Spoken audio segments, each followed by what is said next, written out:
नमस्कार, आप देख रहे हैं न्यूज इंडिया टीवी 24। आपको बता दें, भोपाल द्वारा आयोजित नॉर्थ जोन रीजनल कॉन्फ्रेंस के द्वितीय तथा समापन दिवस पर hotel Hyatt centric Rajpur road Dehradun में उच्चतम व उच्च न्यायालयों के न्यायाधीशगण तथा जिला न्यायालयों के सम्मानित न्यायाधीशगण द्वारा प्रतिभाग किया गया।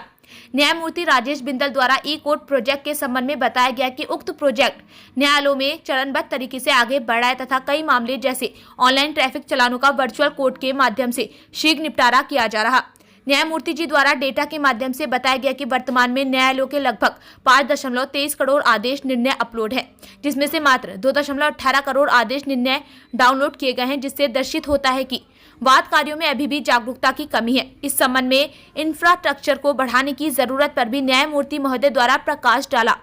न्यायमूर्ति सुंदर द्वारा कहा गया कि वर्तमान में डेटा को सुरक्षित रखना सबसे बड़ी चुनौती है तथा डेटा की किन्हीं परिस्थितियों में कोलैप्स होने की स्थिति में विकल्प के संबंध में भी विचार करना आवश्यक है। इस कॉन्फ्रेंस का नोडल अधिकारी है। ये conference docket management exclusion and exclusion topic पे है, जो नेशनल जुडिशियल एकेडमी भोपाल द्वारा और Uttarakhand judicial and legal academy Bhowali द्वारा ये आयोजन किया जा रहा है। और ये आयोजन माननीय उत्तराखंड उच्च न्यायालय के निर्देश पर है, जिसमें नॉर्थ जोन के न्यायिक अधिकारियों ने और माननीय उच्च न्यायालय के जजेस ने और माननीय उच्चतम न्यायालय के जजेस ने प्रतिभाग किया है। इसमें जो रिसोर्स पर्सन हैं वो माननीय उच्चतम न्यायालय के न्यायाधीशगण हैं और माननीय उच्च न्यायालय के न्यायाधीशगण हैं। उत्तराखंड,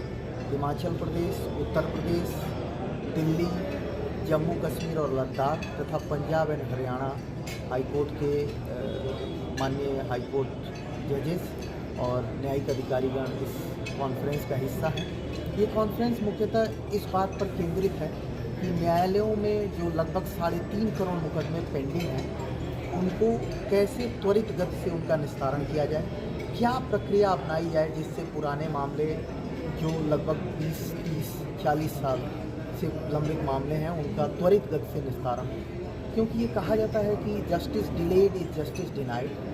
तो इसलिए त्वरित न्याय और प्रभावकारी न्याय देने के लिए क्या तरीका अपनाया जाए, उन्हीं सब तरीक़ों पर इस कॉन्फ्रेंस में चर्चा हो रही है, जिसमें अभी तक मीडिया, जुडिशरी और एडीआर मैकेनिज़्म और किन प्रक्रिया को लागू करके मुकदमों को सही क्रम में व्यवस्थित करके, जिससे कि पुराने मुकदमे शुरुआती तौर पे देखे जाएं, उसके बाद जो उसी क्रम में जो उससे कम पुराने हैं वो उनका क्रम आए। तो इस बात को लेके चर्चा है, जिसमें ये भी चर्चा है कि एडीआर मैकेनिज़्म, जिसको कहते हैं कि अल्टरनेट डिस्प्यूट रिजोल्यूशन के जो तरीके हैं, जिसमें arbitration, conciliation, mediation, judicial settlement through लोक अदालत, इन सब माध्यम से कैसे मुकदमों का त्वरित गति से निस्तारण किया जाए, इन सब बातों पर चर्चा है। साथ ही मीडिया का क्या रोल है, इस बात को लेकर भी चर्चा है कि कैसे सकारात्मक मीडिया कवरेज से सही मामला जो है न्यायालय के समक्ष जा सकता है, क्योंकि मीडिया को प्रजातंत्र का चौथा स्तंभ कहा जाता है। तो कैसे सकारात्मक मीडिया द्वारा सही फिगर कोर्ट के सामने आ सकता है, क्या योगदान उनका हो सकता है। उसी तरह जो एआई टेक्निक्स हैं, उनके उपयोग से कैसे मामलों को त्वरित गति से निस्तारण किया जाए, कैसे न्यायालय की सहायता की जाए, इन सब मामलों में 2 दिन के लिए चर्चा की जाएगी। सर, अभी तक का जो सेशन है उस पर इस चीज़ की को लेकर चर्चा नहीं है, पर इन 2 दिनों में हम इस पर भी उम्मीद करते हैं कि चर्चा होगी। सर, दूसरी देखिए, जो ये 2 दिन की कॉन्फ्रेंस है, इसमें इस बात को भी लेके चर्चा हो रही है कि सही फिगर न्यायालय के समक्ष आए कि वास्तव में कौन सा मामला किस स्तर पर लंबित है,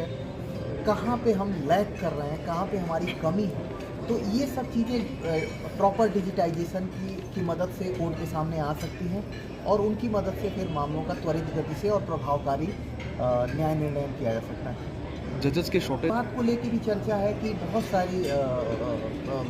पद जो हैं वो आजकल खाली हैं, और चाहे वो माननीय उच्च न्यायालय में हो, चाहे अधीनस्थ न्यायपालिका में हो, तो इस बात पे भी चर्चा है कि उन पदों को शीघ्रातिशीघ्र भरा जाए, जिससे कि अधिक संख्या में न्यायाधीशगण की नियुक्ति से मामले उसी हिसाब से उनमें डिस्ट्रीब्यूट हो सकेंगे और सही तरीके से और त्वरित गति से न्याय हो सकेगा।